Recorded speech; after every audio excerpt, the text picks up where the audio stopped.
The bubble's going to burst. The Vancouver real estate market is about to crash. We can see the writings on the wall, right? Well, no, it's in the newspapers is where you see it, and on the media. Well, let's not forget, guys, that media is designed to create hype and fear because that's what sells, well, media.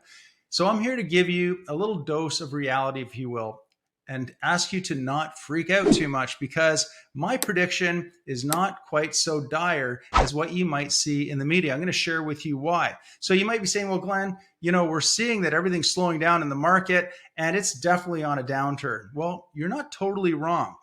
In the last couple of months, things have slowed down, and that's actually a good thing. We want things to slow down. The days of, bidding wars and multiple offers are already over. It turned on a dime just like that. And that's very much for a good thing for all parties involved. Now, does that mean that the market's crashing or it's going to crash?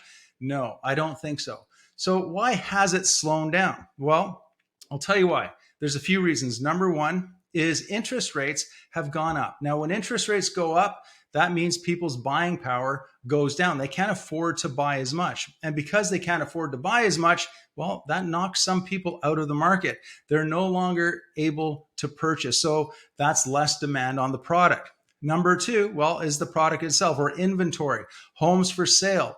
There haven't been many homes for sale in the previous months. And that's part of the reason why there was such demand and we saw such a huge increase in prices and we saw those bidding wars and sales going way over asking price, right?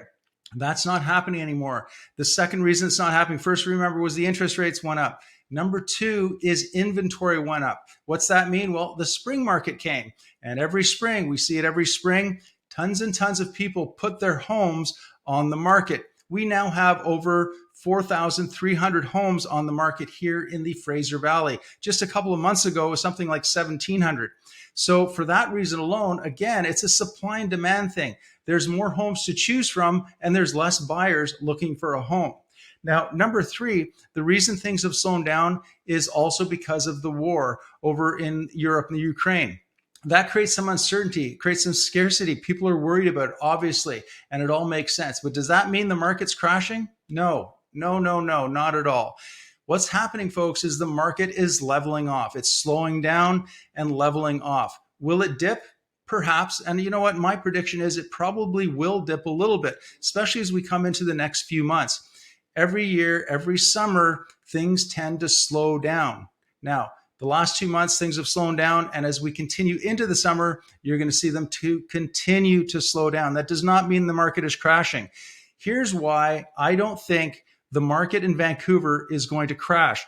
Number one is we still have extremely low inventory. Yes, this spring we did get some more, but all in all, we still have extremely low inventory. We're not building enough homes for our existing population, let alone the new population coming in every year.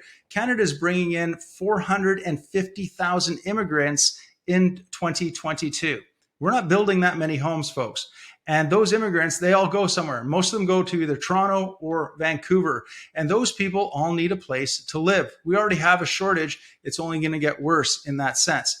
Number two, the interest rates, yes, they went up. But again, they're still historically low. We haven't seen them this low for a long time. Well, we saw them lower than this a month ago. But, overall, historically, they're still extremely low. So people are still able to borrow money at a very good rate. Number three, the area that we live in here in Vancouver, Vancouver is sought after year after year, and it's declared as one of the top most desirable cities to live in all of the world. So people are always going to want to come to the Vancouver area. And don't forget, we're landlocked. We're surrounded by the mountains, the water, and the United States. So we don't actually have that much land per se. There's only so much room that we can build. And so for these reasons, I predict that the market is not going to crash. Yes, I do think that it's going to level off and probably correct a little bit, dip a little bit, but it's definitely not going to, crash. So here's my advice to you.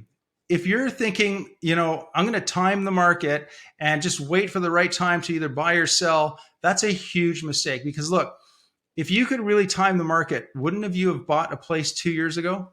Right? Am I right?